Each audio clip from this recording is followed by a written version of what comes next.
Apa faedah dia? Rabbakumul. Apa faedah Allah beritahu? Sembah dia sebab dia Allah mencipta kita. Okey, kita fahamlah. Kena sembah Allah sebab Allah cipta kita. Tapi Allah beritahu juga, dia juga mencipta orang yang sebelum kita. Tak ada kaitan dengan kita. Jadi apa faedah Allah beritahu dia cipta juga orang yang sebelum kita?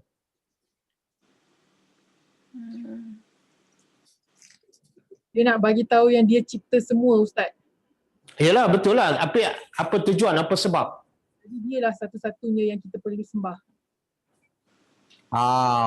Betul. Mana Allah nak beritahu, kalau Allah tak beritahu, dia juga mencipta orang sebelum ni, mungkin orang boleh faham, Allah hanya cipta kita, tapi yang orang sebelum ni, Tuhan lain.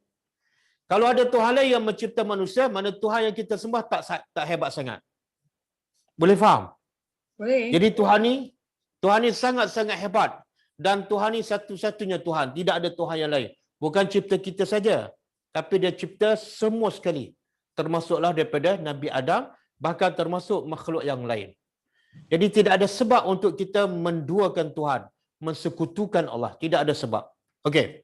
Kemudian apa tujuan ibadat? La'allakum tattaqun. Supaya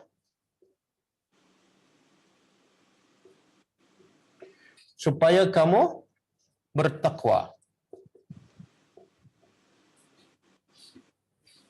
Okey, apa makna bertakwa? Apa makna takwa?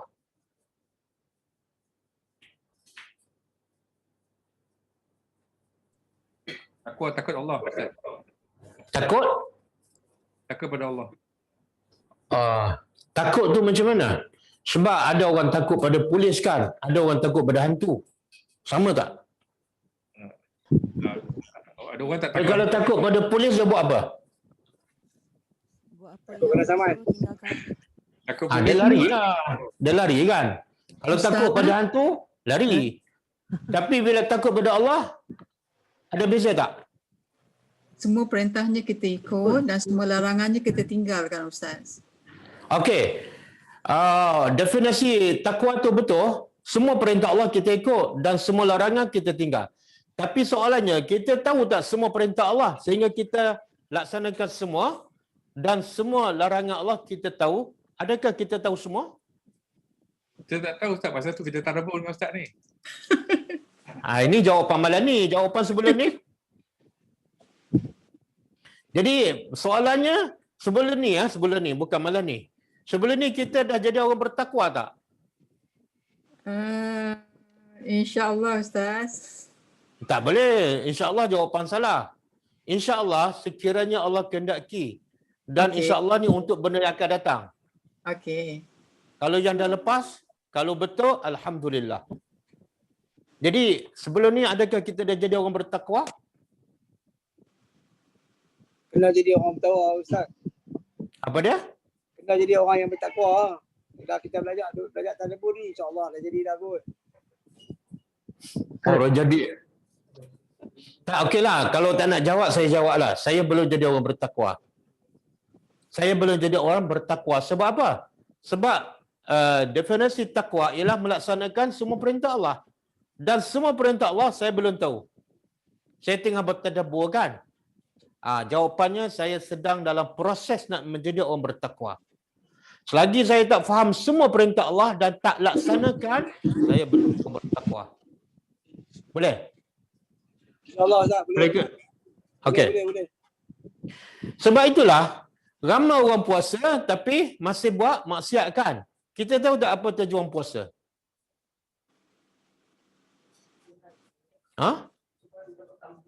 Tak, Allah sebut jelas tujuan puasa. Ayat-ayat puasa ni kita lupa kan? Bila bulan Ramadan baru ingat. Ayat daripada awal, apa dia? Dia ingat la'allakum tattaqun je. Boleh ingat? Okay. Ingat tak ayat pasal wajib puasa? Melawan Ingat, Ustaz. nafsu. Ya? Melawan nafsu. Kita tahu tak apa tujuan puasa? Al-Baqarah, Ustaz. 183. Ayat surah? 183. Baqarah. Saya tak tanya nombor ayat, saya tanya ayat. Ya ayyuhalladzina amanu. Habis kan? Kutiba alaikumusiyam. Kutiba alaikumusiyam kama kutiba alal ladzina min qablikum la'allakum tattaqun. Okey. Wahai orang beriman, telah diwajibkan ke atas kamu asyam, puasa. Sebagaimana diwajib pada orang yang sebelum kamu. La'allakum Tattaqun. sama kan? La'allakum tattaqun. Betul? Betul. Tapi kita nampak tak? Setiap kali selepas Ramadan, lahir tak manusia yang bertakwa hasil daripada puasa? Nampak tak?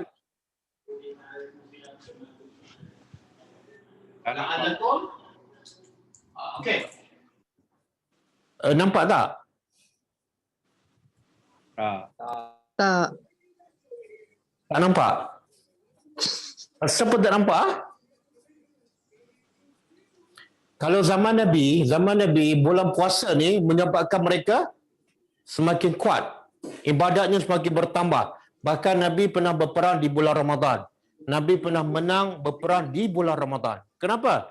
Sebab hasil puasa menjadikan mereka semakin bertakwa, iman mereka semakin meningkat.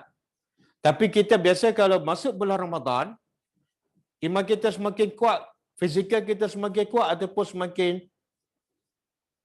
mengantuk.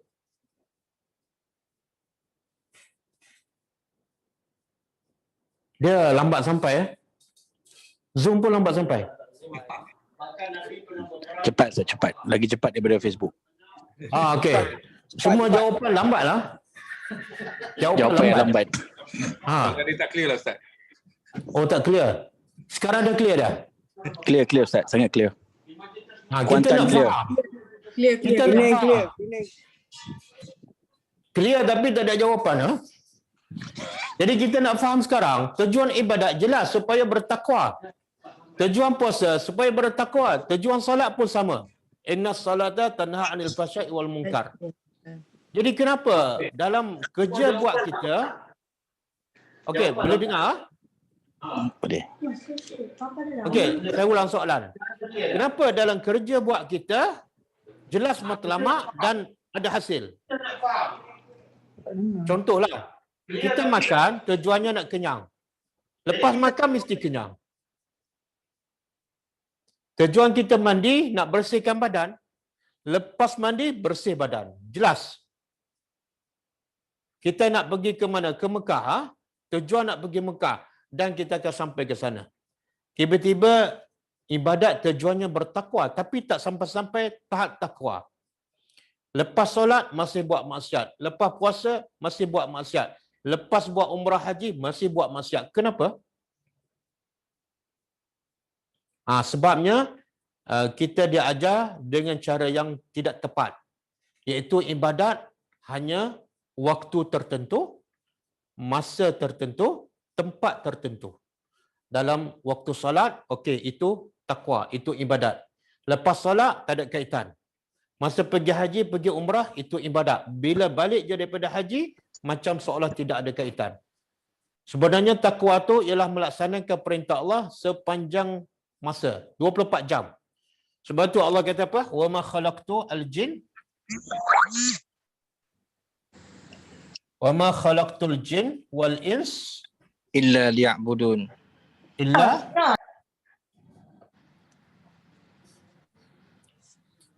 Ayat ni biasa kita dengar dan rasanya kita boleh terjemahkan. Tapi penghayatannya kita tak tahu setakat mana. Cuba terjemah. Wa ma khalaqtu, tidak aku. Tengok bahasa Al-Quran. Pertama ada ma, tidak. Tidak. Yang kedua ada illa. Kecuali. Allah kata tidak aku ciptakan jin dan manusia melainkan hanya untuk mereka beribadat. Maknanya ibadat berapa lama? Allah perintah kita beribadat pada dia berapa lama? Berapa jam satu hari? Selama-lamanya. 24 jam. 24 jam. Sentiasa. 24 jam kan? All the time. Watching Tapi TV. saya ada, ya. Tapi kalau kita tengoklah, maaf saya cakap lah, ramai kita tengok ada orang tu masa pergi masjid okey. Tapi bila kita tengok waktu pagi dia jogging tu pakai pakaian yang membuka aurat. Pergi masjid setengah jam je. Tapi masa dia jogging, masa dia exercise tu kadang-kadang sampai 2 jam buka aurat. Jadi di mana ibadat 24 jam? Dan banyak lagi contoh. Kadang-kadang kita tengok orang tu buka aurat, tiba-tiba masuk waktu salat dia buka, telekor, dia tutup aurat. Jadi kenapa berlaku macam tu? Sebab dia tak faham mana ibadat. Ibadat tu ialah wajib tunduk pada Allah Subhanahu Wa Taala daripada bangun pagi sampai tidur balik. 24 jam.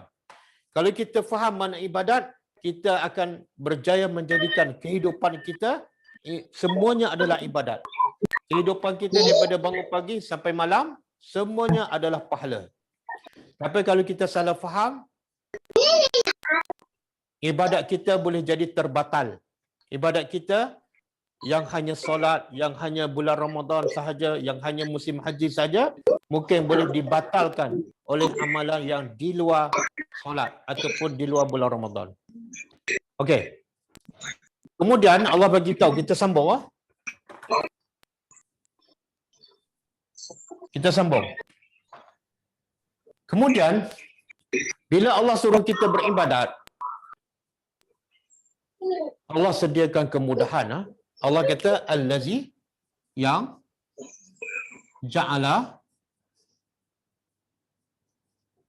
dia telah menjadikan lakum untuk kamu al-arda, bumi. Firasha ni mana? Hamparan. Firasha mana hamparan. Dalam ayat lain Allah guna perkataan mihada. Alam naj'alil arda mihada. Makna dia sama. Dalam surah Amma Yatasaalun kan. Mihada, firasha. Jadi Allah kata dia telah menjadikan untuk kamu bumi sebagai hamparan.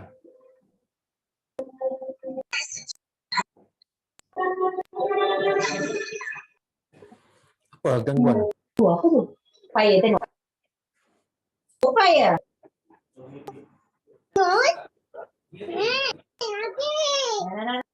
Boleh kontrol tak? Mute kan? Okey dah. Mute kan suara. Kalau ada soalan baru buka. Tapi yang buka tu budak, tak tanya soalan pun. Okey. Allah tengok Allah bagi tahu rahmat Allah, dia yang menjadikan untuk kamu bumi sebagai apa? Hamparan. Apa yang Allah nak bagi tahu? Allah jadikan bumi ni mudah untuk kita tinggal, mudah untuk kita bekerja, mudah untuk kita berjalan ke mana-mana. Seumpama hamparan, kapet dalam rumah kita kan, rata aja.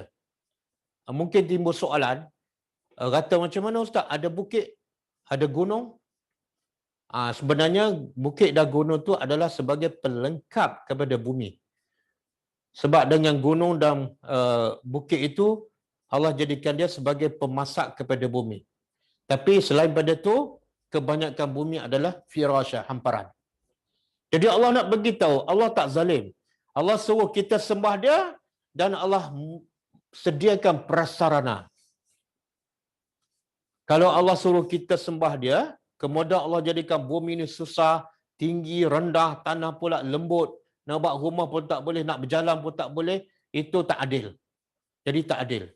Sebab tu Allah sediakan semua prasarana supaya kita tidak ada alasan untuk tidak sembah dia. Itu bumi was-samaa, dan Allah jadikan sama, langit. Binaa. Binaa apa makna? Dia binaa dah jadi bahasa Melayu. Binaan.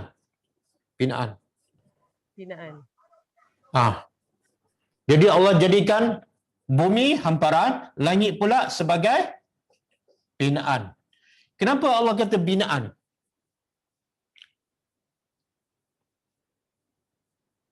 Sebab Allah nak bagi tahu langit ni 7 lapis, yang kedua tinggi, yang ketiga sangat besar dan luas. Bahkan langit lebih luas daripada bumi. Langit ni meliputi bumi. Jadi bila benda yang besar, luas, hebat, maka seumpama satu binaan. Satu binaan yang, apatah lagi langit ini adalah satu binaan yang kukuh. Allah sebut dalam surah lain, was-samaa'a banainaha biaidin. Langit itu kami bina dengan kekuatan. Jadi untuk apa pula? Apa faedah Allah jadikan langit sampai 7 lapis? Kalau bumi jelaskan tempat kita tinggal, untuk kita cari rezeki. Tapi langit apa faedah untuk kita? Boleh jawab yang Zoom? Apa faedah langit? Ya sebab itulah Allah suruh kita berfikir. Kan Allah suruh kita berfikir tentang langit. Dalam surah apa dah? Ali Imran. Al-Mulk. Al-Mulk kan? Al-Mulk. Ya Allah kata tengoklah berkali-kali. Tengok apa? Langit. Yang Allah suruh kita tengok langit, kita tak tengok. Ya Allah tak suruh tengok drama Korea, kita tengok pula. Jadi kenapa? Apa faedah Allah cipta langit? Kehebatan Allah. Faedah untuk kita apa dia? Merasai ada Maha Pencipta yang Maha Berkuasa. Yalah, faedah untuk kita apa? Bagi hujan. Tak, hujan sebenarnya. Teduh jadi teduh. Untuk kita teduh. Tak, dia macam mana untuk teduh? Kita jadi panas sebab matahari kan? Matahari ni bawah pada langit ke atas langit? Bawah. Kalau ada matahari, dia tak akan teduh dengan langit sebab langit duduk atas matahari. Ramai yang menjawab untuk menunjukkan kebesaran Allah. Cuma soalan saya, apa faedah untuk kita? Apa faedah untuk kita kalau langit dicipta untuk menunjukkan kebesaran Allah? Apa faedah? Merasa diri hamba. Merasa diri itu hamba sebab Allah tu Maha Berkuasa. Sebenarnya Allah nak bagi satu nikmat yang paling besar.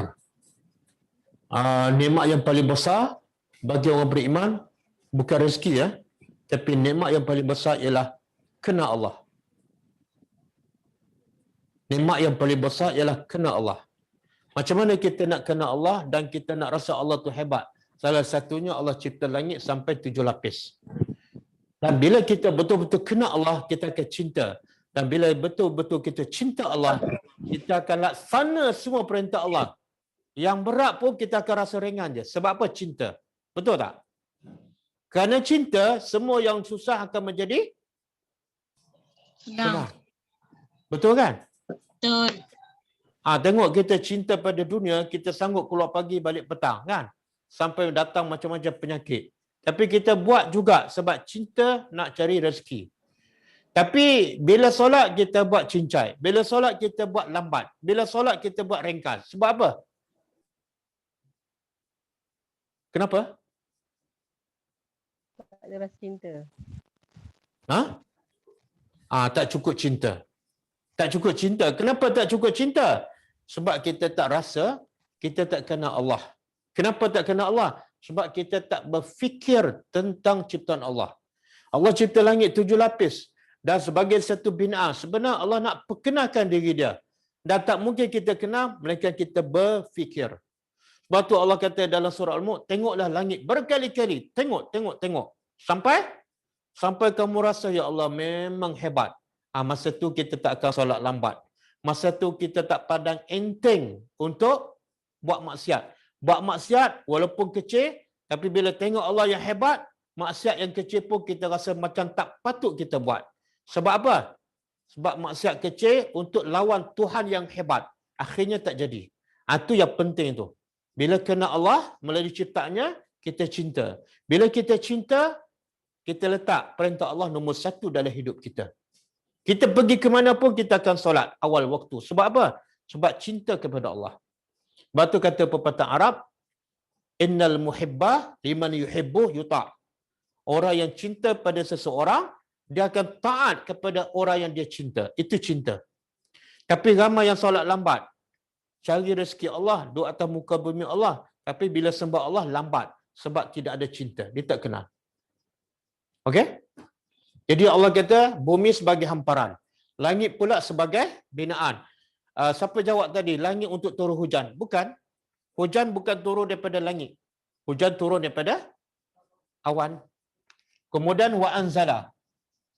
Dan dia telah menurunkan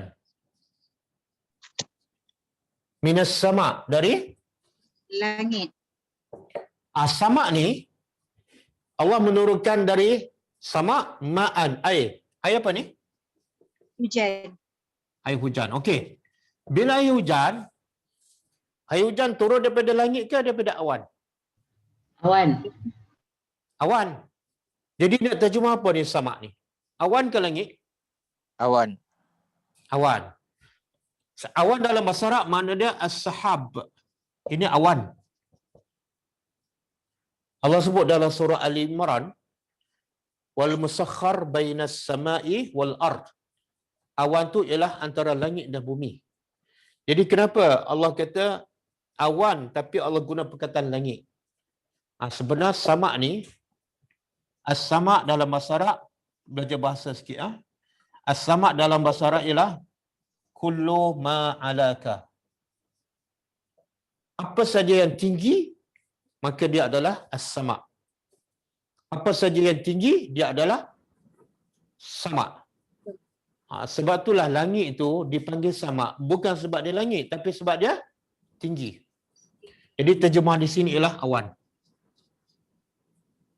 Sebab awan berada di tempat yang tinggi. Okey. Allah menurunkan hujan. Ma'an. Fa'akhraja, lalu dia mengeluarkan bihi, dengannya. Dengan apa ni?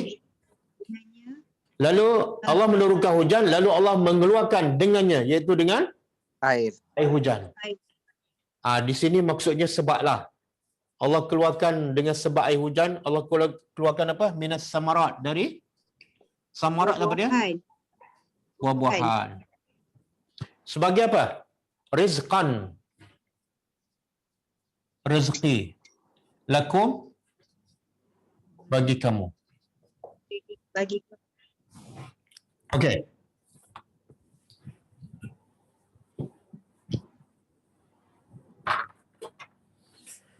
Maka bila Allah sebut Allah sediakan kemudahan, satu tempat tinggal, bumi, yang kedua langit sebagai bukti kebesaran Allah, yang ketiga makan.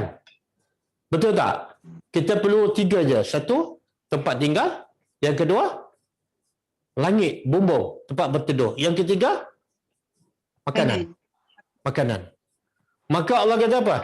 Fala taj'alu, maka la taj'alu, Janganlah kalian menjadikan kamu menjadikan lillah, bagi Allah, andadan. Andadan ni jamaah plural. Kalau satu, nidun. Nidun ni makna dia sekutu. Satu, nidun. Kalau ramai, andada. Maka jangan kamu menjadikan bagi Allah sekutu-sekutu.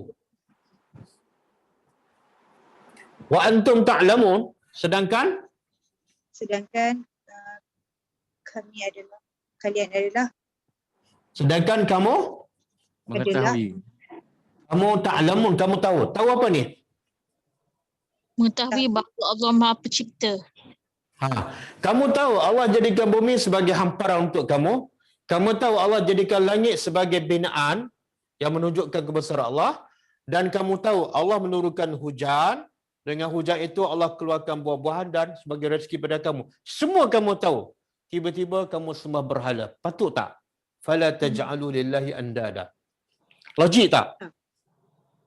Jadi kalau orang berfikir, kenapa aku nak ikut manusia? Manusia tak pernah jadikan bumi ni rata. Manusia tak pernah cipta langit. Manusia tak pernah keluarkan tumbuhan daripada tanah. Jadi kenapa aku nak dengar cakap manusia dan aku lupa kepada pencipta yang sebenar. Jadi dengan kita tadabbur Al-Quran, akhirnya Al-Quran membimbing kita, mengajak kita supaya kita hanya menyembah Allah sahaja. Berapa ramai yang dengar cakap manusia kan? Kadang-kadang bila kita minta kerja ataupun minta nak masuk belajar universiti untuk anak kita ke, kita terima semua syarat.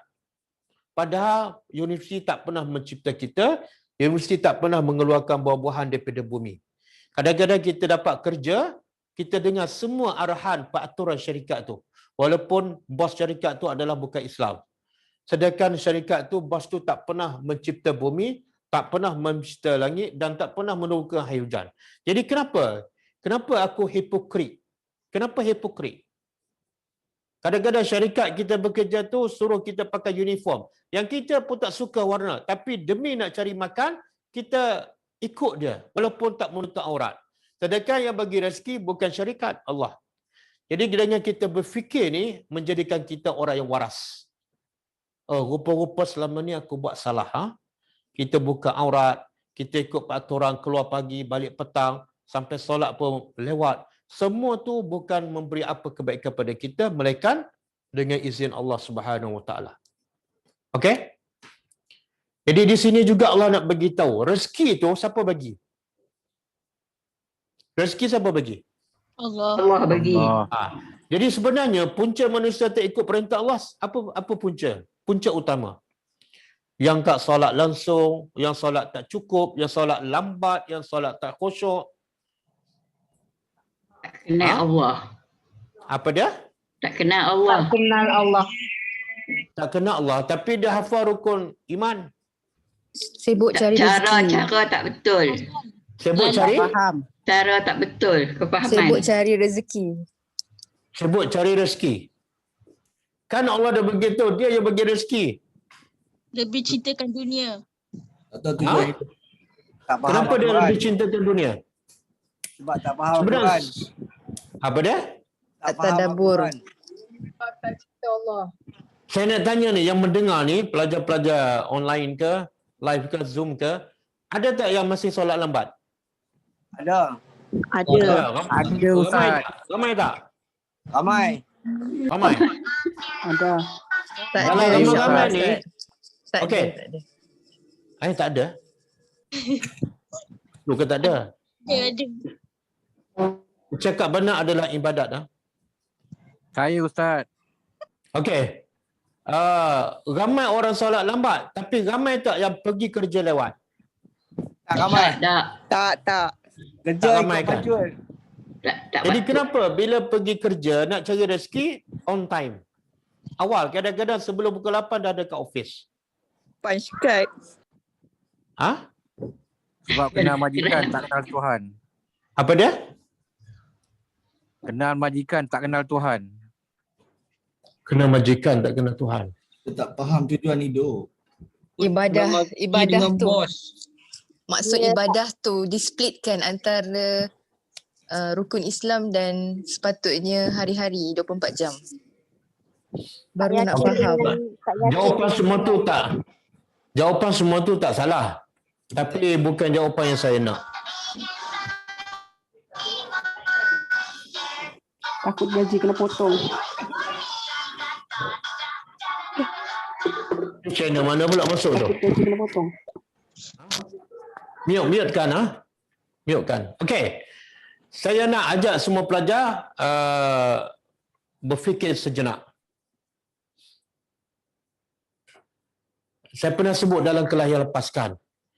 Isu cari rezeki, takut tak dapat rezeki, tak berlaku di zaman Nabi. Nabi dan para sahabat tak pernah fikir pasal rezeki. Yang mereka sentiasa menunggu ialah perintah Allah. Bila Allah perintah aja, mereka laksanakan. Tanpa mereka persoalkan pasal rezeki dan tanpa mereka menjadikan alasan sebab nak cari rezeki mereka tak dapat laksanakan perintah Allah. Tak ada. Alasan tu tak ada. Dengar je ayat Quran, terus mereka laksanakan. Langsung tak timbul soal rezeki. Kalau kami ikut perintah Allah, kami nak makan apa? Kalau kami pergi berdakwah, siapa nak tanggung anak isteri? soalan tu langsung tak ada dalam kepala Nabi dan para sahabat.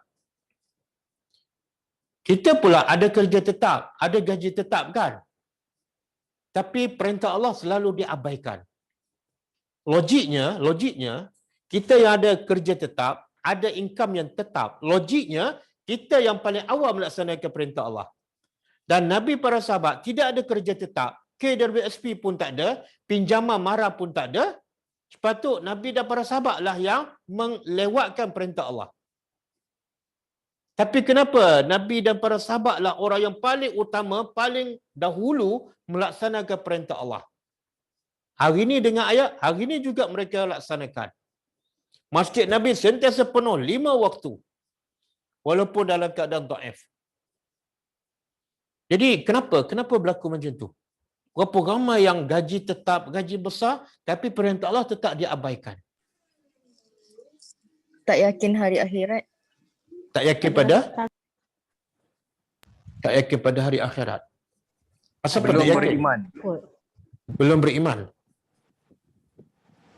Masalah silibus kita Ustaz, masalah rasa silibus takut. kita yang kita terima dulu tak menunjukkan untuk kita cinta, kita patuh dengan arahan Allah.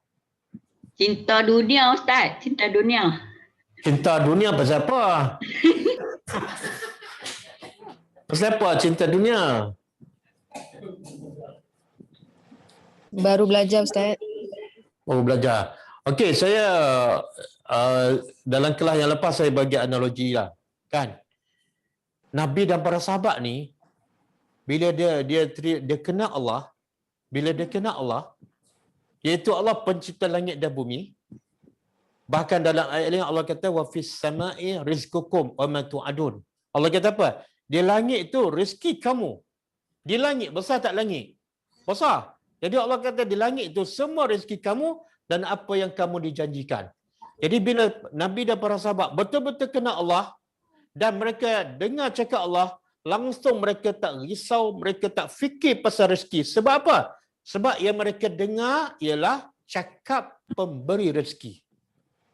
Jadi kalau ikut cakap pemberi rezeki, kenapa aku nak risau kepada rezeki? Sebab aku dengar, aku sedang cakap pemberi rezeki. Aku sedang ikut perintah pemberi rezeki. Jadi kenapa aku nak risau? Kenapa aku nak persoalkan pasal rezeki? Yang Nabi dan para sahabat persoalkan apa dia? Bila aku tak dengar cakap pemberi rezeki, itu ada masalah rezeki aku. Boleh faham? Kita pula berfikir terbalik. Kita tak kenal Tuhan dan kita tak yakin yang memberi rezeki sebenarnya Allah. Yang kita rasa apa dah? Yang memberi rezeki ialah usaha kita. Bila aku tak bekerja, aku tak dapat rezeki. Maka akhirnya kita abaikan perintah Allah. Sebab kita berfikir dengan bekerja dapat rezeki, maka perintah Allah dipinggirkan. Tambah-tambah sekarang musim COVID-19 kan. PKP ni banyak yang cerita masalah rezeki. Tapi jarang kita kedengaran orang yang menceritakan aku dah lama solat lambat. Aku dah lama buka aurat. Aku dah lama mengumpat. Aku dah lama kufur nikmat pada Allah. Tak ada orang merungut. Yang merungut ialah pasal rezeki. Sebenarnya antara sebab rezeki mereka sempit ialah sebab mereka tak dengar cakap pemberi rezeki. Dan sebab itulah Nabi daripada sahabat, walaupun kehidupannya sederhana, tapi tak ada seorang pun mati kebuluran. Tak ada seorang pun takut pasal rezeki. Walaupun zaman Nabi ada ahli sufah. Ada golongan miskin duduk di masjid Nabi. Tak ada masalah. Bahkan golongan sufah ni, yang fakir ni, langsung tak meminta walaupun mereka miskin. Tetapi bila Nabi isytihar perang, mereka berlomba yang pertama nak pergi sahut untuk pergi berjihad. Bukan nak minta rezeki, tapi nak minta Nabi bawa mereka pergi berjihad. Sebab mereka yakin dengan taat pada Allah, rezeki dijamin. Kita pula yakin dengan kita bekerja keras, rezeki kita ada. Akhirnya, dengan rezeki yang kita cari, dengan gaji yang besar, solat ataupun perintah Allah kita lewatkan, kita abaikan. Sebab cara kita berfikir salah. Betul? Betul ke? Betul Ustaz. Baik. Betul Ustaz. Macam mana kita berfikir macam tu? Jawapan tadi. Tadi siapa jawab pasal silibus kan? Sebab sistem kita, sistem pendidikan di sekolah ke, di universiti ke, mendidik kita, mendidik anak-anak kita supaya apa? Kalau kamu nak rezeki, kena belajar, kena ada CJ yang melayak untuk kamu cari rezeki. Barulah rezeki kamu mudah. Maka akhirnya kita hidup untuk mencari rezeki. Bukan hidup untuk beribadat pada Allah. Bukan hidup untuk bertakwa kepada Allah. Betul tak? Tak payahlah cerita orang lain. Tengok anak-anak kita. Jadi tak orang bertakwa. Tengok anak-anak kita. Depan mata kita, musim-musim PKP ni kan, anak-anak banyak duduk kat rumah. Jadi tak anak kita orang bertakwa.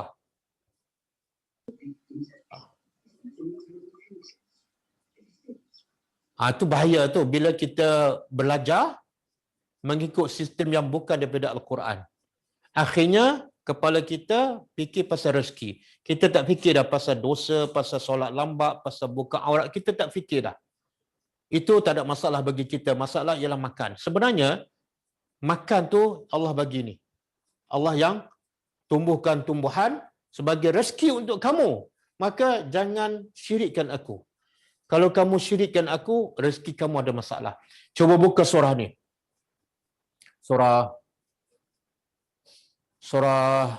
Taha ayat 132. Surah Taha. Wa'mur ahlaka bis-salati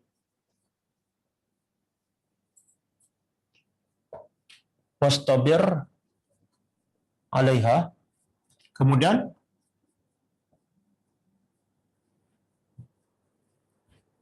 wastabir 'alaiha. La nas'aluka rizqan narzukuka al-aqibatu.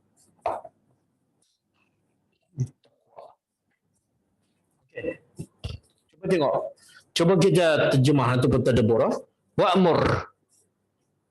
Allah kata apa? Boleh jawab. Wa'mur mana? Perintahkanlah. Perintah. Mana Allah perintah? Ahlaka, ahli keluarga engkau. Jadi Allah perintah siapa ni? Perintah pada kita. Mak bapak. Ini perintah untuk mak bapak. Kan? Bila perintah, Allah kata perintahlah ahli keluarga engkau, mana yang diperintah ialah ketua keluarga. Perintahlah ahli keluarga engkau bisalat, supaya solat. Kemudian Allah kata wastabir. Lepas kamu suruh anak isteri kamu solat, itu satu benda yang sangat susah. Bukan senang nak solat kan. Tapi kita kena faham bila suruh anak solat, yang pertama kena ajar cara solat yang betul. Sebab ada satu kaedah, la yutimul wajib illa bihi fahuwa wajib.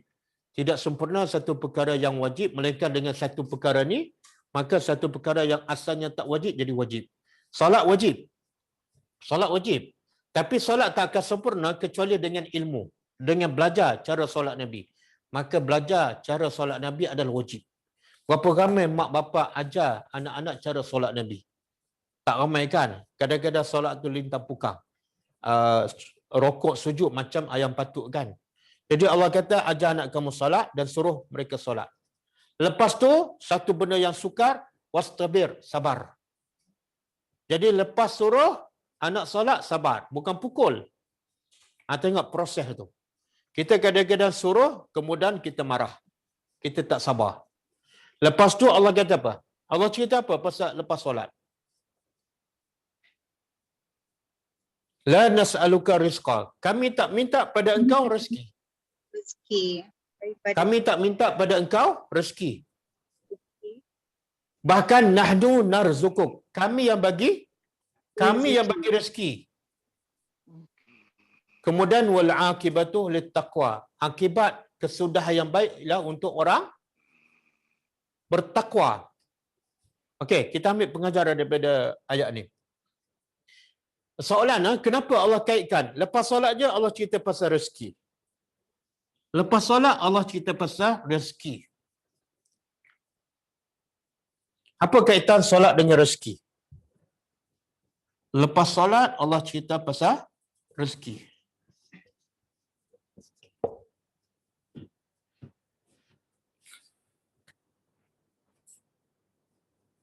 Boleh jawab?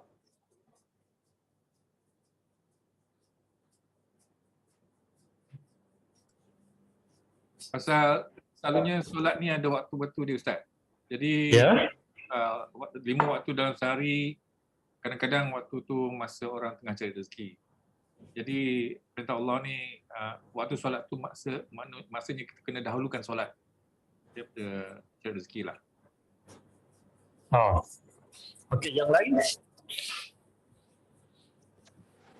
Rezeki telah ditetapkan. Rezeki telah?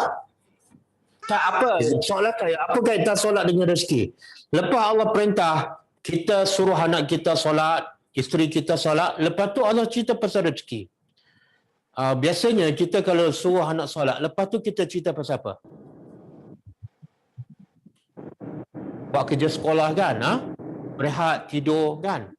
Tapi lepas solat Allah kata rezeki. Sebab jawapannya ialah Allah nak beritahu, ramai yang tak solat sebab rezeki. Ramai yang solat lambat sebab rezeki penghalang. Betul tak? Betul ke tak? Benar Ustaz. Betul. Benar. Allah nak beritahu ramai yang tak solat sebab sibuk cari rezeki. Ramai yang solat lambat sebab alasan meeting. Jadi Allah nak beritahu yang kamu tak boleh tinggal sekejap untuk solat, alasan nak cari rezeki. Aku nak tanya, siapa yang bagi rezeki ni? Siapa yang bagi? Allah bagi. Allah kata kami bagi. Yang suruh solat siapa? Allah suruh. Allah yang suruh solat. Yang bagi rezeki siapa? Allah bagi. Jadi kenapa tak boleh tinggal sekejap cari rezeki untuk pergi solat, sembah Tuhan yang bagi rezeki? Kenapa tak boleh tinggal sekejap? Sebab tak yakin Ustaz. Tak yakin pada? Tak yakin pada Allah. Tak yakin pada sebab perintah dalam kita. kepala kita diajar pada kita akan dapat rezeki sebab Bekerja sebab keras. Usaha kita. Sebab kerja keras. Salah. Boleh merosakkan akidah kita. Aku kalau pergi solat ni terlepas rezeki. Allah kata kami bagi rezeki. Berapa ramai yang jaga solat tepat pada waktu dan kerja dia tak lama tapi rezeki dia jauh lebih murah daripada kita. Boleh faham? Jangan salah faham. Jangan salah faham. Ustaz, macam tu bertakwa je lah, tak payah bekerja. Salah. Apa makna takwa? Buat semua yang Allah perintah. Dan Allah perintah tak supaya kita bekerja? Ya, Allah perintah. Dalam surah Jumaat Allah kata apa? Bila diseru kepada solat Jumaat, tinggal jual beli. Allah kata nak jual beli, silakan. Tapi bila dengan azan, stop. Walaupun masa tu pelanggan, customer lagi ramai. Stop. Kemudian lepas habis solat Jumaat, Allah perintah apa? Pergi sambung. Jadi Allah tak ada masalah. Nak berniaga ke nak jual, tak ada masalah. Tapi masuk waktu solat berhenti. Ramai tak berhenti, alasannya apa? Aku masa ni lah customer ramai ni. Masa ni lah rezeki masuk banyak. Ya Allah, Allah kata, yang bagi rezeki bukan customer kamu. Yang bagi rezeki ialah aku. Yang aku ni lah yang suruh kamu solat. Sebenarnya logiknya apa? Lagi kamu solat, lagi kamu dengar cakap aku, sepatutnya rezeki lagi Banyak. murah. Lagi banyak. Betul tak? Sebab itulah kita dengan Abu Bakar, mana lebih banyak rezeki? Mana lebih kaya? Abu Sayyidina Bakar. Abu Bakar. Abu Bakar. Kita dengan Abu Bakar mana solat awal? Sayyidina Abu Bakar. Sayyidina Abu Bakar. Kita dengan Abu Bakar mana lebih banyak sedekah? Sayyidina Abu Bakar. Okey. Kita dengan Abdul Rahman bin Auf mana lebih kaya? Abdul Rahman bin Auf. Kita dengan Abdul Rahman bin Auf mana lebih solat awal waktu? Rahman bin Auf. Tahu semua maklumat ni. Sirah Nabawiyah. Kita tahu tak? Kita tahu tak Abdul Rahman bin Auf ni dia antara orang yang paling kaya di Madinah, tapi bila solat waktu sentiasa dia sah pertama. Makna apa tu? Dia kaya sebab apa? Sebab dia jaga solat. Dan sebab itulah bila dia jaga solat harta dia banyak Dan Allah bagi rezeki lagi apa? Iaitu Allah lapangkan hati untuk mudah infak. Dengan dia infak itu sebenar rezeki dia semakin bertambah. Jadi di sini Allah nak bagi tahu sembahlah Allah. Jangan syirikkan Allah, jangan sembah nafsu, jangan dengar cakap orang sebab yang memberi rezeki ada Allah. Okey? Bahkan Allah sebut rizqan lakum. Rezeki ni semua untuk kamu. Kenapa kamu risau? Itu masalah kita. Kita risau sebab kita tak kenal Allah. Kita belum betul-betul yakin bahawa pemberi rezeki yang sebenar ialah Allah. Okey? Dan ayat yang kita biasa baca, biasa kita dengar, bahkan kita tampal pula kat dinding rumah kita. Ayat tu ayat apa? Wa may yattaqillah yaj'al lahu makhraja. Okey, cuba cerita sikit pengajaran. Cuba cerita sikit pengajaran daripada ayat tu. Bagi rezeki. Ni siapa yang ada ayat tu kat dinding rumah dah 5 tahun? Cuba cerita sikit. Tak ada. Apa pengajaran daripada ayat tu? Wa may yattaqillah yaj'al lahu makhraja. Nak rezeki murah, kena bertakwa. Tapi kita ikut tak ayat tu? Tak. Tak ikut. Teori kita lain. Kalau nak rezeki murah, kena Tampal ayat. Gantung ayat. Kerja keras. kerja keras. Kerja keras. Jadi gantung ayat tapi tak faham. Sebab tu tak kaya-kaya. Allah kata siapa bertakwa, barulah rezeki yang tak disangka dapat. Tapi kita bekerja keras. Ayat yang digantung lain, tapi praktikalnya lain. Tengok di hujung ni. Allah kata apa? Wal aqibatu. Kesudahan yang baik untuk siapa ni? Lil muttaqin. Ibadat tujuan untuk bertakwa. Puasa untuk orang bertakwa.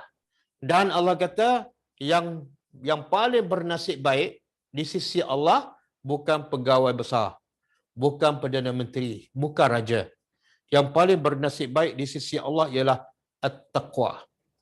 Jadi kenapa kita tak nak usaha supaya akhirnya aku menjadi orang yang bertakwa? Sebab itulah darjah paling tinggi di sisi Allah. Dan bahkan Allah janji kalau bertakwa bukan setakat makhraj, dapat makhraj, selesai semua masalah hidup. Yang kedua Allah bagi rezeki yang tak disangka. Jadi betulkan cara kita berfikir sesuai dengan Al-Quran yang kita baca. Yang kita dah ulang berkali-kali dah. Wa may yattaqillah yaj'al makhraja. Tapi praktikalnya kita tak laksanakan. Bekerja silakan, tapi jadilah orang bertakwa. Masuk waktu solat, tinggal. Kadang-kadang kita risau kan, kalau aku tinggal ni terlepas satu projek. Subhanallah. Sebenarnya kalau kita lewatkan solat, kita terlepas projek yang lagi besar daripada projek yang kita nak tu. Projek apa ni?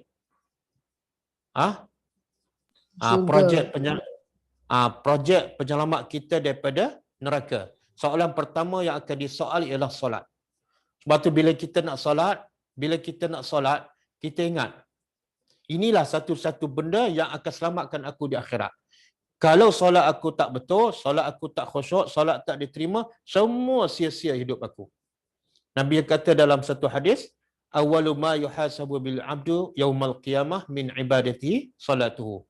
Yang pertama Allah tanya di akhirat ialah solat. Kalau solat tu baik, semua akan jadi okey. Tapi fa in fasadat, kalau solatnya rusak, solatnya lambat, solatnya tak diterima, maka semua amalan kerja lain walaupun orang kata hebat, tapi di sisi Allah semua tertolak. Jadi bila kita nak solat, anggap inilah harta aku paling mahal ni.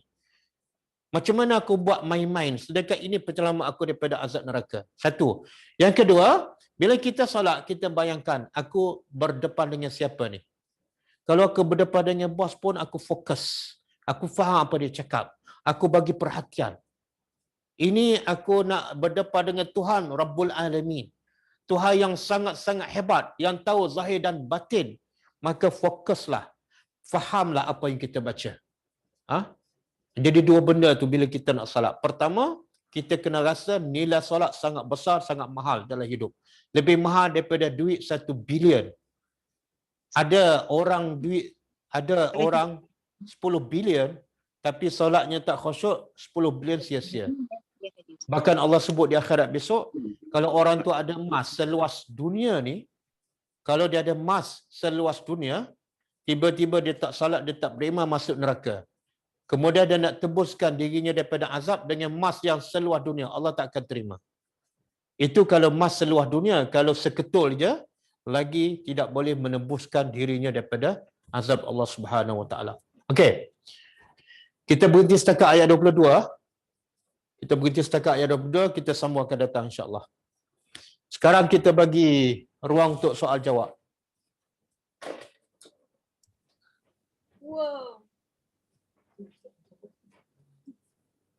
Ustaz, apa ni, ayat ya ayuhan nas a'budu tadi. Bodoh. Boleh Ustaz huraikan balik tak? Tu ibadah apa ni, worship, ibadah tu macam mana, apa maksud dia yang sebenar? Yang mana ayat 21 ke? Ayat maksud perkataan bodoh tu. Bodoh.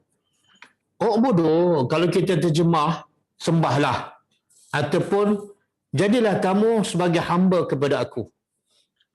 Dan dari segi bahasa bodoh daripada perkataan ibadat. Ibadat makna dia tunduk dan patuh. Selagi mana kita tak tunduk sepenuhnya kepada Allah, sebenarnya kita belum beribadat kepada Allah. Okey, dan makna ibadat juga kata ulama definisi yang lebih lengkap dan luas. Apa saja yang Allah suka, apa saja yang Allah redha, maka itu adalah ibadat. Kita senyum pada orang, ibadat. Kita kutip sampah di jalan. Nabi kata iman tu ada 72 cabang. Yang paling tinggi la ilaha illallah. Yang paling rendah apa dia? Kutip sampah ataupun kutip duri di jalan. Itu ibadat. Jadi ibadat ni semua yang Allah suka, semua yang Allah redha. Bila kita faham ibadat dengan makna yang tepat, maka semua kehidupan kita, percakapan kita, tidur bangun kita, jogging kita, exercise kita, semua kita akan dapat jadikan ibadat dan menjadi pahala. Jadi u'budu makna jadilah kita sebagai hamba Allah 24 jam. Buat apa yang Allah suka, apa yang Allah redha. Okey, Datuk, jelas ya? Apa maksud soalan? Jelas insya-Allah. Jelas Ustaz. Saya nak apa ni, nak try to connect the makna perkataan tu dengan kita punya ibadah tu, yang kita kena tunduk, kita kena takwa. Sebab kadang-kadang kita punya solat tu bukan kadang-kadang, selalu kita tak apa ni, kita tak khusyuk kan kadang. Solat. Okey, macam ni. Dia punca solat tak khusyuk sebab kita tak beribadat kepada Allah 24 jam. Sebenarnya apa yang kita fikir dalam solat yang 10 minit itu ialah apa yang kita lakukan di luar solat. Kadang-kadang kita di luar solat kita lupa pada Allah, kita lalai, kita bersembah kosong. Kadang-kadang kita mengumpatkan. Jadi 4-5 jam kita duduk dalam bukan ibadat. Tiba-tiba masuk dalam solat 10 minit kita nak khusyuk, tak mungkin. Sebab itulah ibadat mana tunduk dan khusyuk. Tunduk pada apa ni? Semua perintah Allah. Bila? Sepanjang hari. Jadi kalau sepanjang hari kita jaga mata tak tengok benda haram, kita jaga mulut tak cakap benda yang lara, benda mengumpat dosa, telinga pula kita jaga tak dengar umpatan dan apa-apa, kita tak menyakitkan hati orang. Tiba-tiba kita salat, insya-Allah salat ni akan khusyuk. Sebab yang datang daripada solat ialah apa yang kita lakukan di luar solat. Okey. Saya bagi contohlah analogi. Kalau kita lupa pada isteri kita kan. Kita lupa pada isteri kita. Tiba-tiba bila dia balik, kita nak berlakon, kita suka pada dia. Jadi tak? Tak. Jadi kan? Isteri kita pun boleh perasan, ni macam berlakon je. Tapi kalau kita, masa dia tak ada, kita memang selalu ingat pada dia. Tiba-tiba dia balik tu bukan masalah yang sukar untuk kita tunjukkan kita suka pada dia. Sebab itu dah kebiasaan kita. Begitulah kita dengan Allah. Sebelum solat kita banyak lupa pada Allah. Tak berzikir pada Allah. Banyak lara. Tiba-tiba dalam masa 10 minit dalam solat tu kita nak berlakon di hadapan Allah. Aku tunduk pada engkau. Aku khusyuk. Tak mungkin. Tak mungkin. Wallahu alam. Ustaz, saya ada satu soalan Ustaz. Ya. Bukankah ada hadis hadis sahih yang kalau solat Isyak boleh dilambatkan? Memang ada hadis. Tapi hadis tu Nabi mengatakan bahawa kalau tak menyusahkan umat aku, maka inilah waktu terbaik untuk solat Isya, iaitu dilewatkan. Tapi Nabi banyak solat di awal waktu. Sebab apa? Sebab Nabi tak nak menyusahkan umat dia. Kalau Nabi selalu solat lewat, apa akan jadi pada sahabat-sahabat? Sahabat lepas maghrib, sahabat kena tunggu lama untuk solat Isya bersama Nabi. Maka itu menyusahkan para sahabat. Maka Nabi tak buat. Okey? Satu. Yang kedua, Nabi walaupun Nabi mengatakan solat Isya dan kadang-kadang Nabi solat lambat, kena ingat, Nabi tetap solat berjemaah. Nabi tak pernah solat Isya lewat tapi solat seorang. Tak pernah. Jadi ada dalam hadis mengatakan sahabat tu, ada ketika sahabat menunggu Nabi keluar untuk solat Isya sampai lewat, sampai sahabat terlentuk kepalanya.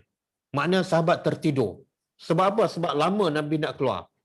Sampai tahap tu. Tapi mereka tetap solat berjemaah. Wallahu alam. Ustaz. Ya.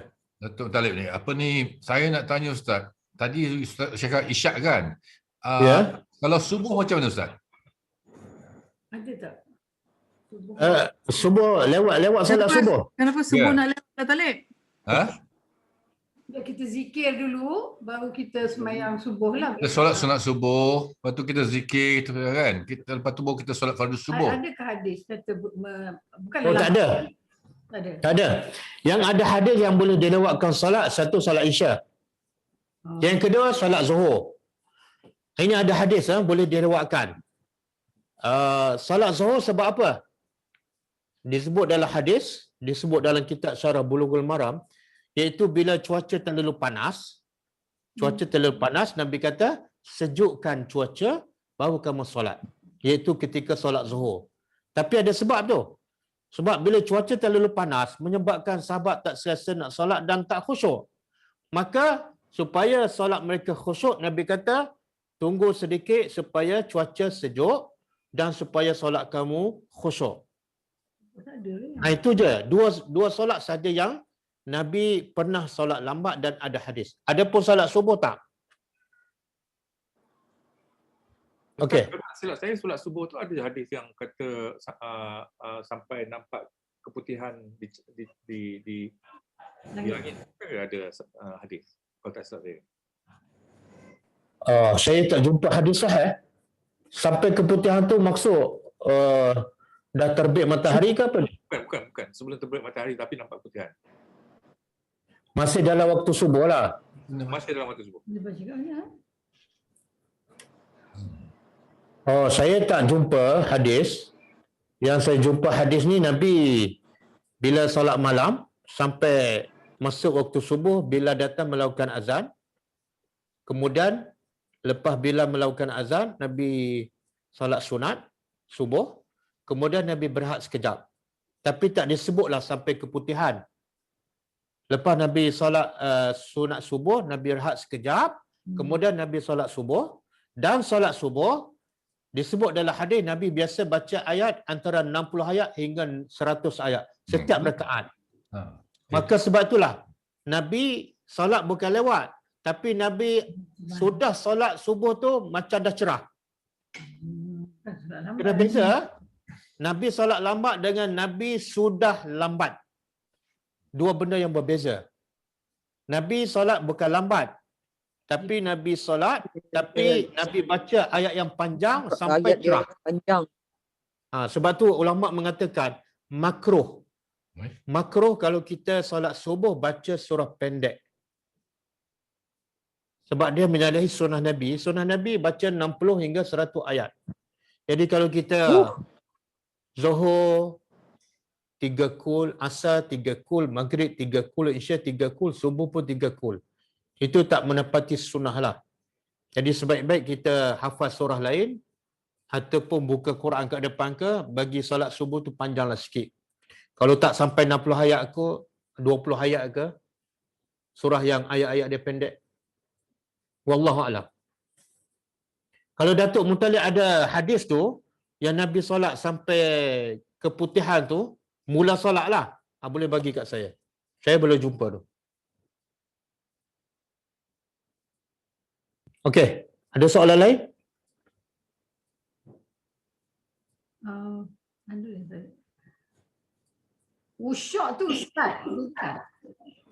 Ya. Nak dapatkan wusyuk tu walaupun tadi Ustaz kata, tapi kadang-kadang bila kita semayang ni ialah macam mana nak Macam mana dapat khusyuk? Ah, Ini soalan ni. Saya tanya je lah. nak dapat khusyuk yang betul-betul khusyuk Ustaz. Kadang gangguan setan ni dalam kepala kita lah, minda kita. Masa tu lah ingat nak buat tu, masa tu lah nak ingat nak buat ni.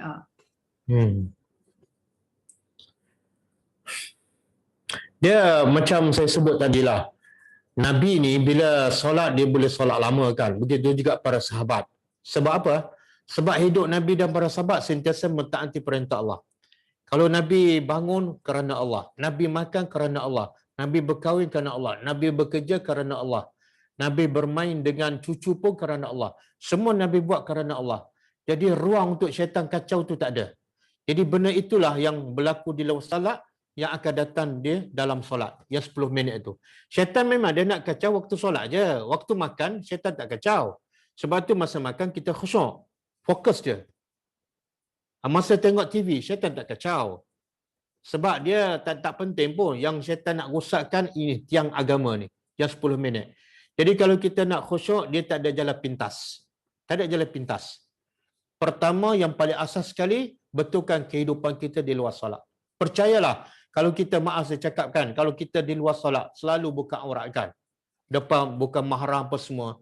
Tiba-tiba kita nak solat khusyuk, jangan mimpi. Jangan mimpi. Satu benda yang tak masuk akal, kita lawan Tuhan sebelum solat, tiba-tiba masuk dalam solat kita berpura-pura tunduk pada Allah. Tak mungkin. Jadi pastikan kehidupan kita di luar solat menepati syariat, ada ciri-ciri orang bertakwa, dan kalau buat maksiat terus bertaubat. Terus bertaubat. Itu satu. Yang kedua, nak khusyuk dalam solat kena faham apa yang dibaca dalam solat. Semua bacaan dalam solat kena faham dan kena hayati. Alhamdulillahirabbil alamin, makna apa? Ar-Rahmanur Rahim, Malik Yaumiddin. Kemudian bacaan ketika rokok, doa iftitah, bacaan ketika tahiyat akhir, ketika sujud, semua kita kena faham dan kena hayati. Bila kita baca, kemudian kita fokus pada makna, fikiran kita tak akan lari. Sebab fikiran kita tengah menghayati maksud. Tapi kalau kita baca tak faham, itu fikiran melayang tu. Macam-macam kita fikir.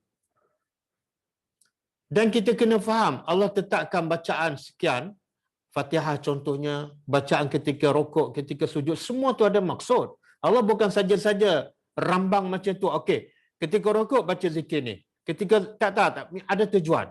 Subhana Rabbil Azim ada tujuan. Ketika sujud Subhana Rabbil Ala ada tujuan.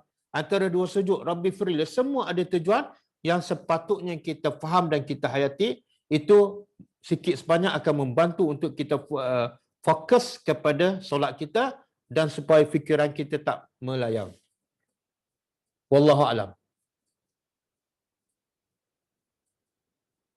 Saya nak sebut satu lagi yang membantu solat kita khusyuk, iaitu sallu kama ra'aitumuni usalli. Nabi pesan, solatlah kamu sebagaimana kamu lihat aku solat. Jadi solat kita mesti sama dengan cara solat Nabi. Bermula daripada wuduk kan. Kadang-kadang kita wuduk pun dah ambil 3 baldi kan. Dah diganggu oleh syaitan masa belum solat lagi. Macam mana kita nak khusyuk dalam solat? Sebelum solat dah kena tipu. Membazir ketika berwuduk kan.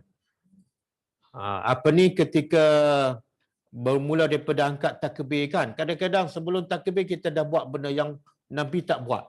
Jadi benda macam itu kadang-kadang mengganggu kekhusyukan solat kita. Sebab solat ikut cara Nabi bukan sunat, wajib. Nabi perintah, solatlah kamu sebagaimana kamu lihat aku solat. Jadi kalau solat tak sama dengan cara solat Nabi, satu perkara yang sukar untuk kita khusyuk. Sebab solat tak betul. Wallahu a'lam. Ada soalan lagi? Ustaz, kita kena buat session belajar solat cara Nabi lah kot.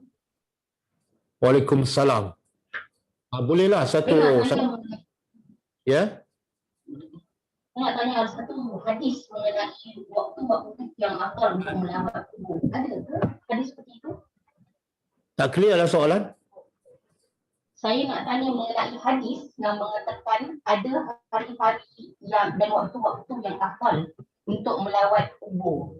Boleh komen? Tak, suara tak clear lah. Pasal apa? Bergema. Maybe boleh type kot kat chat. Ya? Baik, saya type. Type dekat chat. Tak. Boleh baca. Suara bergema. Yalah, anak tak jelas suara dia. Boleh ulang soalan? Tadi dia type ni kat sini. Dia type. Oh, tak halus sangat. Dia bacakan. Kita baca. Dia belum baca. Dia belum tulis.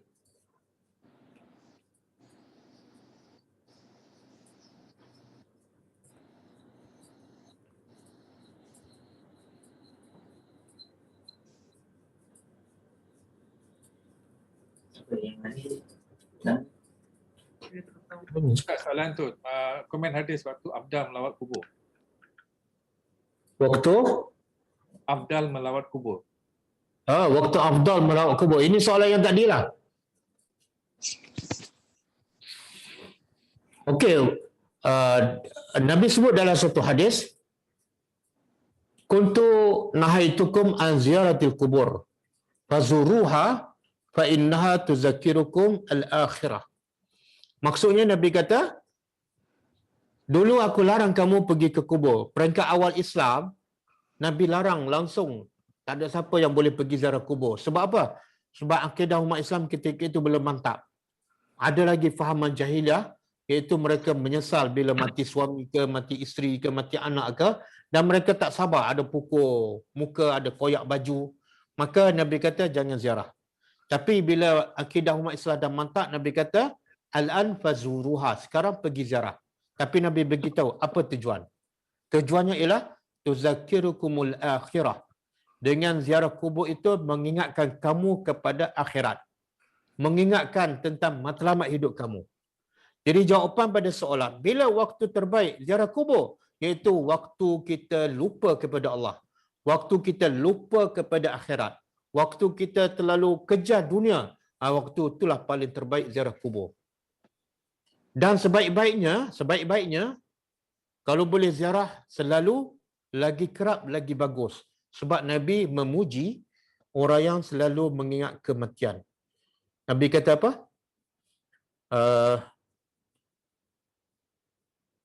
Aksiru zikra hazimi al-lazzat, iaitu al-maut.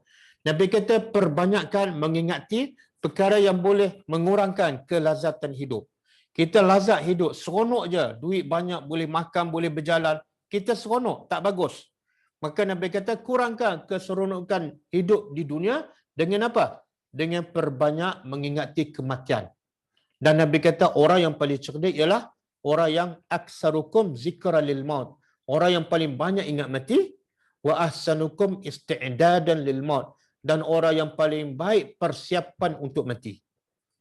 Jadi paling ingat banyak mati macam mana? Pergi ziarah kubur. Jadi soalan tadi, waktu bila paling afdal ziarah kubur? Iaitu waktu hati kita dah keras sangat. Dan kalau kita selalu pergi ke kubur dengan menyebabkan kita selalu ingat mati dan membawa kepada kita semakin perbanyakkan persiapan untuk kematian, maka itu lagi baik. Lagi baik. Jadi Ustaz, jangan tunggu. Okey. Tapi bagi perempuan digalakkan ziarah kubur ke Ustaz? Tak, ada ulama berbeza pendapat. Ada ulama mengatakan haram wanita ziarah kubur berdasarkan hadis la'anallahu az-zairat. La'anallahu zairatil kubur. Ada satu hadis iaitu Allah melaknat wanita-wanita yang ziarah kubur. Itu satu pendapat. Dia kata wanita langsung tak boleh. Tapi dalam mazhab Syafi'i mengatakan hukum wanita ziarah kubur adalah makruh, bukan haram. Dan ada juga pendapat yang ketiga mengatakan kalau wanita pergi ziarah kubur menyebabkan dia insaf, menyebabkan dia ingat pada kematian dan akhirat, dan dia jaga adab-adab dia. Jangan bergaul bebas dengan lelaki, jangan duduk sebelah lelaki kan, jangan buat benda bid'ah, maka ketika itu diharuskan bagi wanita ziarah kubur. Wallahu a'lam. Okey, ada soalan lain?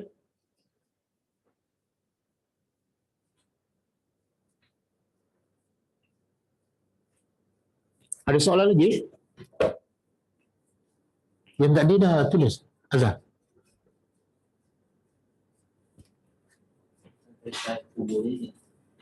Oh, yang itulah. Ustaz ada soalan dalam chat tu, Ustaz. Ustaz nak tanya, solat fajar selepas azan sebelum qamat. Jadi kalau contoh waktu subuh 6 pagi, kita terbangun 6.40 pagi. Kita boleh buat solat fajar lagi tak sebelum solat subuh? Dia bangun pukul berapa? 6.40. Dan macam ni, bila kita terbangun lewat untuk solat subuh, tengok berapa minit lagi ada waktu subuh. Katalah ada 10 minit lagi nak habis waktu subuh, maka ulama kata kita kena solat fardu subuh dulu.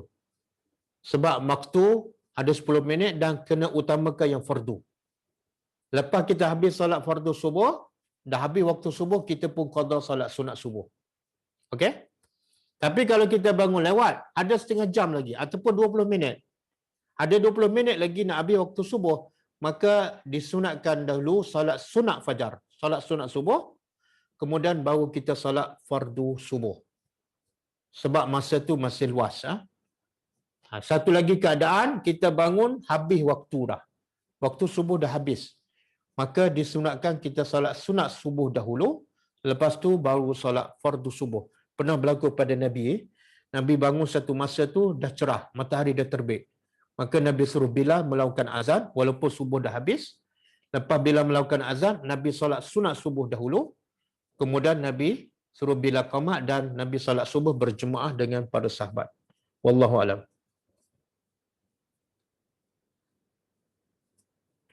Ada lagi? Solat fajar ni solat qabliyah tu. Dia solat sunat fajar dengan solat sunat subuh benda yang sama.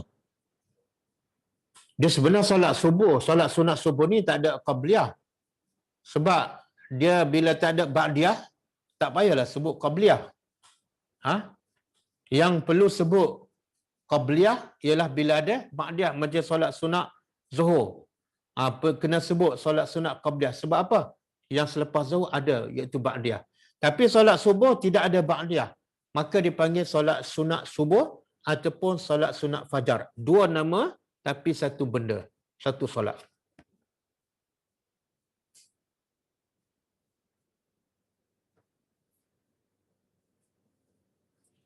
Assalamualaikum Ustaz, mengenai ziarah kubur juga kebaikannya adalah untuk mengingati mati. Maksudnya kita tidak perlu ziarah kubur yang kita kenal saja. Kita boleh pergi mana-mana kawasan kuburan untuk mengingati mati.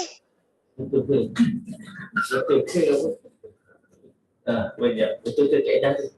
Okey. Sebenarnya Nabi tak suruh ziarah kubur keluarga kita. Nabi tak suruh ziarah kubur ahli keluarga kita. Nabi kata fazuruha, ziarahlah kubur. Nabi tak sebut kubur siapa. Sebab apa? Tujuannya ialah untuk mengingatkan kematian ataupun kehidupan akhirat. Jadi kalau tujuan itu, maka sebenarnya kita boleh pergi ziarah kubur siapa-siapa saja. Sebab tujuan untuk ingat pada kematian ataupun akhirat. Adapun untuk keluarga kita sebenar yang dah meninggal, bapa ke ibu ke, dia sangat-sangat perlukan apa? Dia bukan perlukan ziarah kita. Dia perlukan doa. Dan doa untuk keluarga kita yang dah meninggal, kita boleh berdoa dari mana-mana sahaja. Doa tu akan sampai kalau keluarga kita mati di Mekah kan. Kita berdoa je daripada Malaysia 5 kali sehari. Setiap kali lepas solat fardu doa, Allah akan makbulkan. Jadi kalau keluarga kita yang mereka perlu doa. Yang kita pula perlukan apa? Ziarah kubur untuk ingatkan kematian. Jadi kena faham Kena faham. Orang pergi ziarah kubur ni sebenarnya faedah paling besar untuk kita. Untuk orang yang pergi ziarah, bukan untuk orang mati. Orang mati tak perlu sangat ziarah. Orang mati perlukan doa dan doa boleh sampai di mana-mana sahaja. Yang penting doa tu ikhlas. Kadang-kadang pergi ke kubur tak ikhlas, tak sampai. Tapi kalau kita doa bangun tengah malam, mak bapak kita mati di Indonesia, kita bangun tengah malam di Malaysia, doa tu akan sampai. Okey? Jadi saya ulang, orang mati memerlukan doa kita, dan bila kita pergi ziarah, faedah besar untuk kita, bukan untuk orang mati. faedah besar ialah untuk kita. Sebab Nabi sebut jelas supaya mengingatkan kamu kepada kehidupan akhirat. Wallahu alam.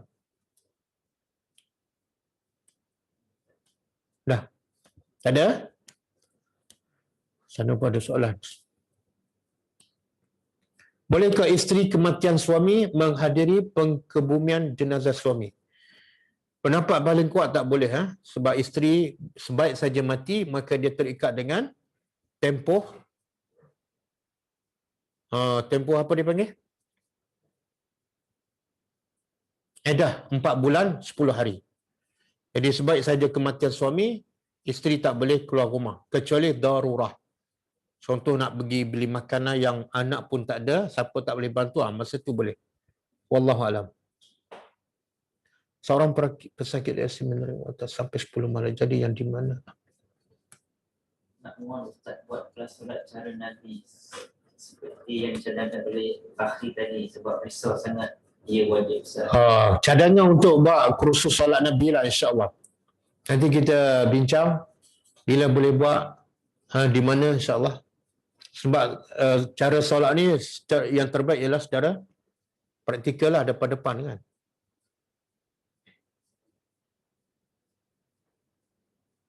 Waktu soalan apa? Seorang pesakit dialisis menerima rawatan sampai 10 malam.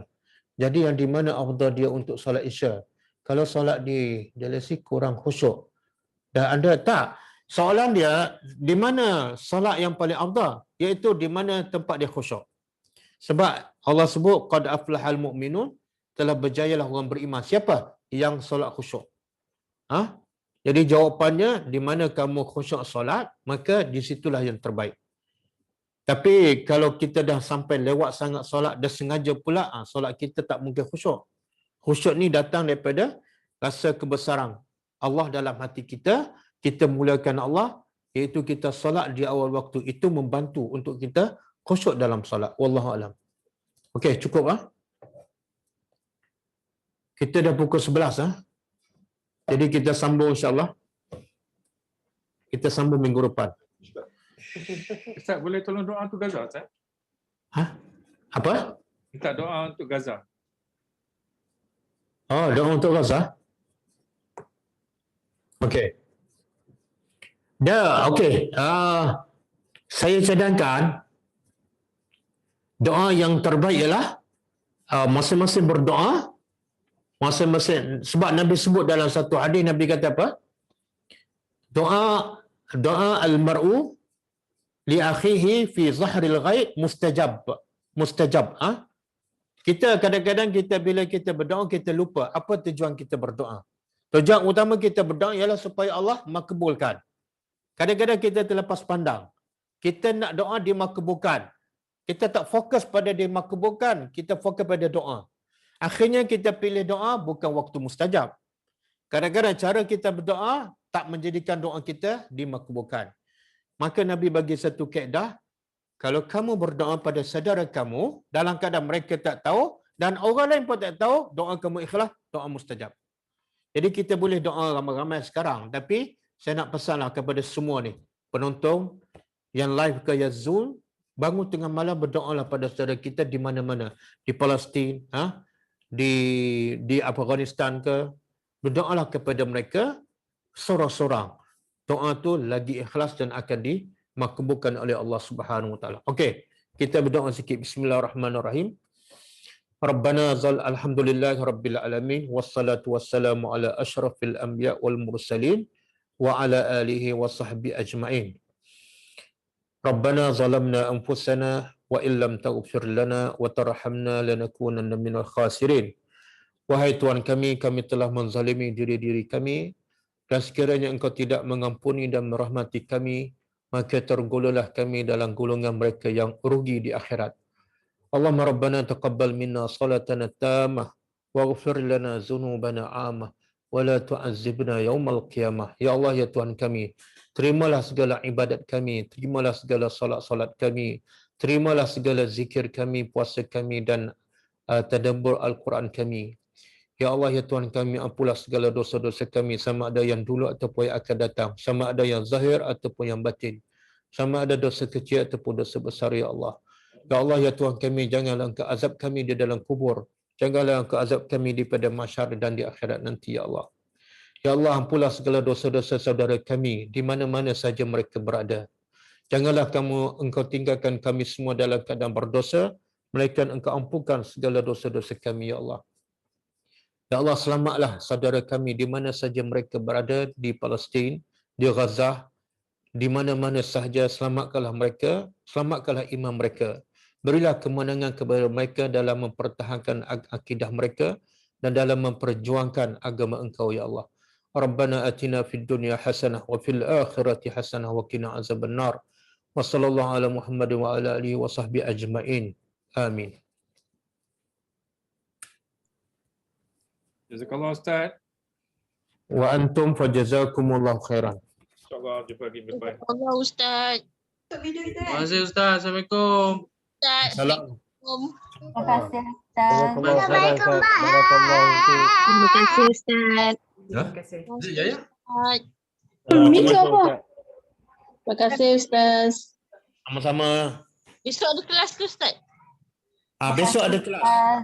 Besok kelas pukul 10.30. Assalamualaikum warahmatullahi wabarakatuh. Assalamualaikum warahmatullahi wabarakatuh. Terima kasih Ustaz. Terima kasih dari Kuantan. Terima kasih. Assalamualaikum. Assalamualaikum warahmatullahi wabarakatuh. Waalaikumsalam warahmatullahi wabarakatuh. Berdiri ya.